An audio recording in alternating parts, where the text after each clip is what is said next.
Olá, mais uma vez, sejam bem-vindos. O tema da aula de hoje, então, é matriz energética e as reservas energéticas do Brasil, né? Matriz energética brasileira e as reservas energéticas do Brasil. Para a gente entender um pouco da matriz energética, seria interessante a gente também entender um pouco de dois conceitos, que são os recursos naturais renováveis e os recursos naturais não renováveis. Mas antes de falar de recursos naturais renováveis e não renováveis, vamos dar uma olhada aqui, num gráfico da ONS, né, que é o Operador Nacional do Sistema Elétrico, para a gente analisar um pouco da matriz energética brasileira. Né? No Brasil, a matriz energética brasileira... Então vamos dar uma olhadinha aqui, né? Energia hidráulica no Brasil tem aproximadamente, em 2015, aproximadamente 64%. Também bastante significativo o uso de gás natural para geração de energia elétrica, carvão e derivados. O carvão está crescendo no Brasil, viu? A energia nuclear é outro que está crescendo, vem aí com 2,4%. A biomassa, que também é um recurso natural renovável, vou falar um pouquinho melhor aí de recurso natural renovável e não renovável aí para frente, contribui aí com 8%. Energia eólica, que está crescendo, menos do que deveria, mas aí contribui com 3,5% da matriz energética brasileira. E a energia fotovoltaica, com menos de 1%, para ser mais exato, 0,01%, isso lá em 2015. Não pode deixar de falar também do petróleo, né? Seus derivados, a gasolina e o diesel, principalmente, com 4,8%, crescendo também, ainda mais agora com a descoberta do pré-sal. Bom, esse é só um panorama, né, dos recursos da matriz energética brasileira. Recursos naturais, como o próprio nome está dizendo, né, recurso natural renovável e não renovável, se diferenciam da seguinte forma. O caráter renovável, né, desse recurso está associado ao tempo necessário para a produção desse recurso, no seu uso contínuo. É o caso das usinas hidrelétricas. Apesar de ser renovável, você tem um tempo aí para que a água se reponha, né? Para que a chuva possa fazer encher os reservatórios novamente. E os recursos naturais não renováveis são aqueles que não podem ser repostos, né, num período curto. O exemplo clássico aí é o petróleo. A gente pode até ter petróleo daqui a alguns milhões de anos, mas num período de tempo curto, com certeza isso não será possível. Então, o que a gente pode considerar um recurso natural renovável? Alguns exemplos, né? Vamos ver alguns exemplos de recursos naturais renováveis. A produção de cana-de-açúcar, por exemplo. A produção de cana-de-açúcar é um exemplo de um recurso natural renovável. Tenho aqui a plantação de uma cultura de cana, né? Um erro muito comum que eu vejo de meus alunos é falarem assim: o recurso natural renovável é legal, não causa impacto. Bom, se é legal ou não, isso nem vem a questão, mas não causar impacto já é um outro assunto. Não existe recurso, não existe produção que não cause impacto. Se você dá uma olhada na foto, né, um olhar mais crítico, e ver que naturalmente não haveria uma plantação de cana aqui. Né? Naturalmente a gente observaria florestas aqui, como essa daqui, né, lá no fundo também, mas não essa plantação de cana aqui. Bom, mas isso não convém agora. Né? Essa é uma produção natural renovável. Você tem um ciclo aproximado aí de 6 meses, né, entre a produção, entre um plantio e outro, né, para você produzir a cana, que é considerada biomassa. Você pode produzir álcool, com bagaço também você pode produzir energia elétrica. Outro clássico também é a já conhecida energia hidroelétrica, talvez a base aí da matriz elétrica brasileira, né? A nossa energia elétrica que chega em nossas casas vem principalmente das usinas hidrelétricas. A gente também pode considerar como energia renovável a energia eólica. A energia eólica é a energia dos ventos.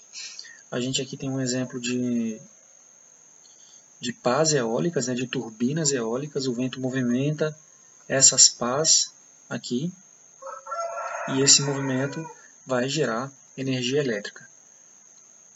Outra energia ainda muito incipiente no Brasil, ainda crescendo, né, é a energia solar, fotovoltaica. Você tem placas solares que captam a energia do sol e transformam ela em eletricidade. Então, vamos agora falar um pouquinho de energia não renovável.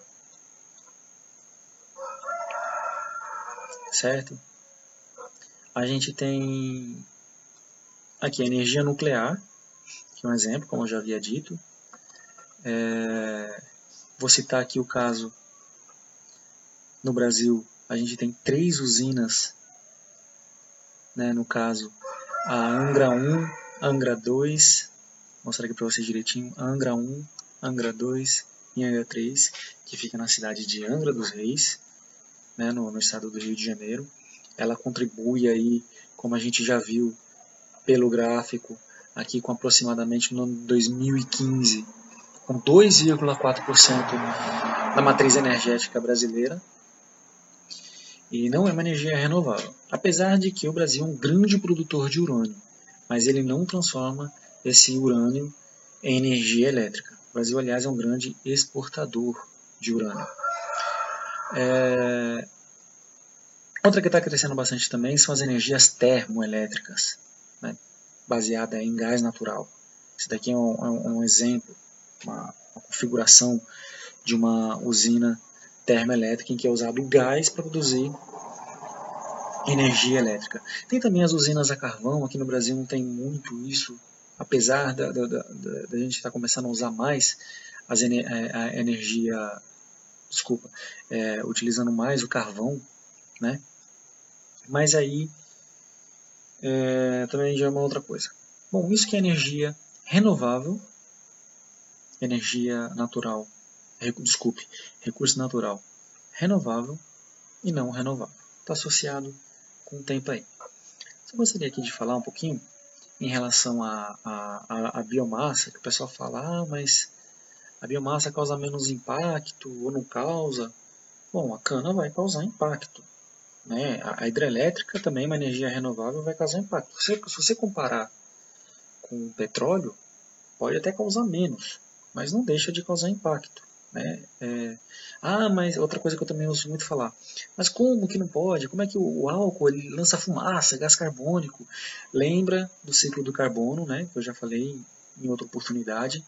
Esse carbono ele vai ser assimilado pela planta. Aqui tem uma árvore, mas imagina que aqui que é uma plantação de cana, ele vai ser assimilado, vai ser absorvido pela planta. Um CO2 que já está na atmosfera, ele vai assimilar, e aí, quando for feita a combustão, esse CO2 vai ser liberado novamente para a atmosfera, né? É o ciclo, né? O gás carbônico é absorvido pela planta, lá pela fotossíntese, vai ser fixado.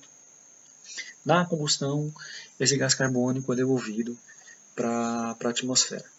Vamos dar uma olhada, a gente está falando aqui de matriz energética, vamos falar aqui um pouquinho também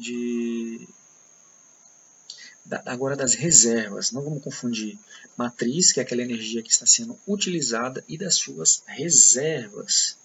Né? O que são as reservas? Aquilo que ele tem guardado. Se a gente der uma olhada aqui, o gráfico, pelo menos para mim, é um pouquinho assustador. Né? A reserva do Brasil de carvão mineral é gigantesca.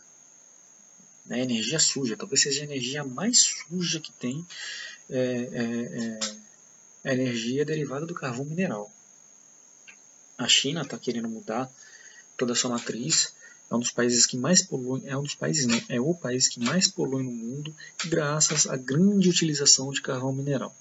Se a gente for dar uma olhada aqui na energia hidrelétrica, fala assim, nossa, mas como é pequena a energia hidrelétrica, mas lembre do seguinte, energia renovável, de tempos em tempos, essa barrinha aqui, com aproximadamente 500 TEPs, né? Cada TEP aí é 41.868 milhões de joules, né? Ela é reposta. A gente também tem uma grande reserva de urânio, apesar de nossas energias nucleares a gente não utilizar muito, né? No gráfico aqui a gente tem 2,4 no ano de 2015 de energia nuclear, né? A gente não tem uma utilização muito grande. O petróleo, né? Também tem uma forma significativa, mas só para a gente poder dar uma olhada, aí o xisto, né? O xisto bituminoso, que é o petróleo de rocha, né? Também é muito utilizado, principalmente no sul, no Paraná, o gás natural. A energia eólica que nem aparece e a fotovoltaica muito menos. E só para você observar aqui o seguinte, que a energia hidráulica, apesar de ser bem menor do que a do carvão mineral, ano após ano ela é reposta, dado que é energia natural renovável. Bom, por enquanto é só. Se você gostou, dá um like aí pra gente, para ajudar, dar uma força aí no canal. E qualquer coisa deixe nos comentários. Ok? A gente se vê na próxima aula. Até mais.